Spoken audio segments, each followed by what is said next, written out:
Aishlin, welcome back to Collection Cutdown. Today's video is Alien.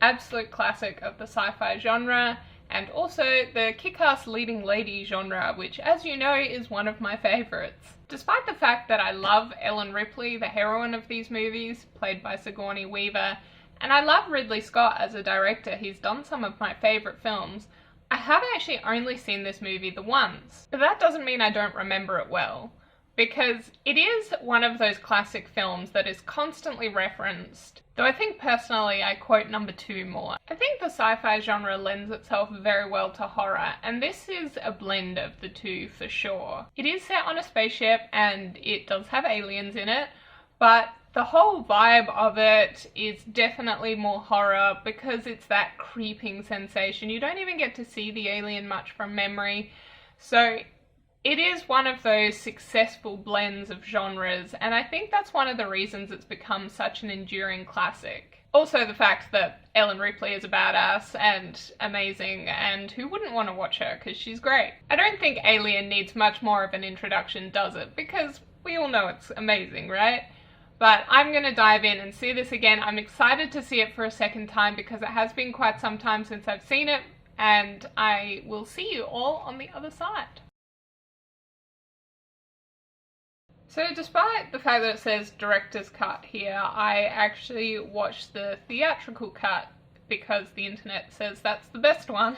I'm not actually sure I've ever seen the director's cut. I feel like probably the first time I saw it, it was the theatrical cut as well. And I'm not going to watch both today, that's another video that I may or may not do one day. Does Alien really need a plot summary? I guess some of you may not have seen it. It is about a crew on a mining ship who get a distress signal and they go to investigate. They find a life form which attaches itself to one of the crew members. They bring that person back for medical attention, and then everything goes terribly wrong.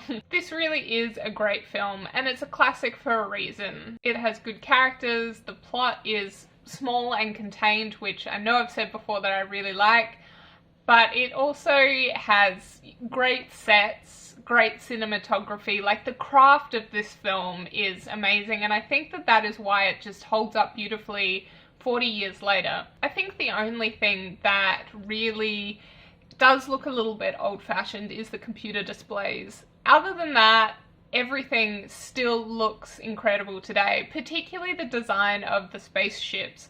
Not just the one that they are on, the Nostromo, but the one where they find the organism is just beautifully designed. The hallways all look like the rib cages, you know, and it's really spectacular. I really loved that and was struck by it.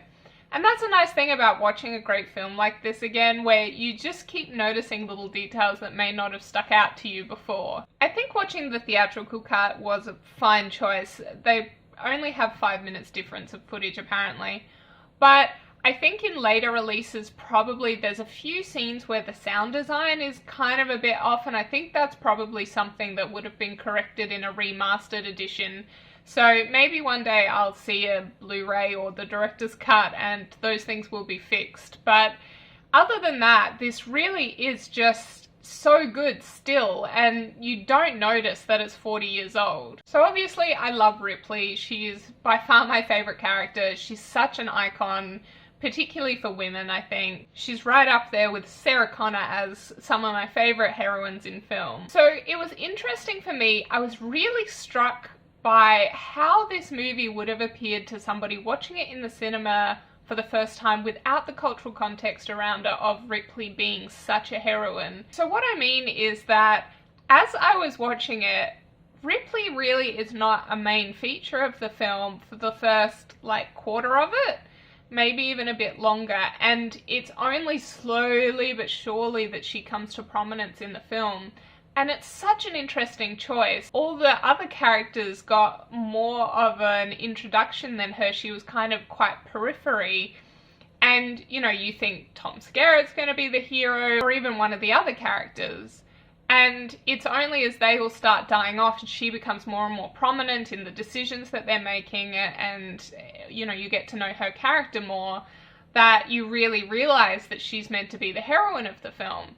And it was just such an interesting choice for me. I was picturing watching this in the cinema and seeing that unfold, and how powerful that would have been for a woman in particular, having her character arc be, you know, a woman who is just sitting back on the periphery, no one's paying much attention to her, and then slowly she kind of takes charge and becomes this absolute heroine, and just how empowering that would have been to see that, particularly if you were surprised by it.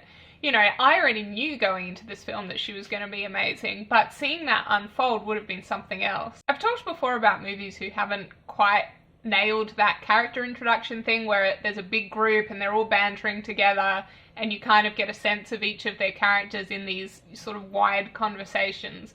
But that's actually something that I think this film did really well. The first dialogue is all in this scene where they're all sitting around a table eating. You sort of get a sense of each of them, except Ripley. She doesn't really say much, but a lot of them, you know, they have character moments. I just really felt it was that scene done right, whereas so many people get it wrong. In this, there was no super offensive sexist stuff or racist stuff or anything. It really was just those characters, and it wasn't trying too hard to be cool, but you really did kind of get a small sense of each of them, and then it divided them up into small groups, and then you kind of got even more of an idea of who they were. I think it just struck me in comparison, because it is something that annoys me in other films where they get that very wrong, that this is what it really should look like. I think if there's one small complaint that I would make about this film, you know, it's very minor in the scheme of things.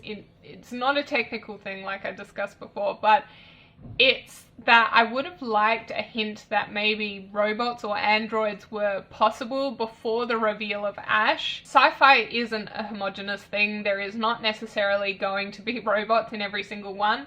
So I would have liked, you know, maybe some kind of discussion early on that robots existed in this universe, so that it would have still been a surprise that Ash turned out to be one, but it wouldn't have been such a like, oh, that was an option, you know. And I think for me that was probably the one thing, because that stuck out to me in the original viewing as well, that I was just like, oh, that's a thing, oh okay.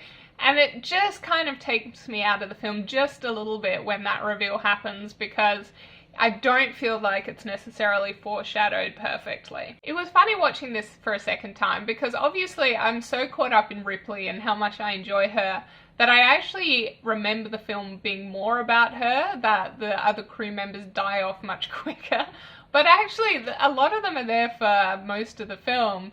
And so it was interesting for me thinking, oh, she really is part of an ensemble in this film. It really isn't all about her, even though I would be totally fine if it was. I did find that interesting that, you know, memory plays tricks on you in that way just because she so stands out in my mind. I think it's probably obvious by this point that I'm going to keep this DVD.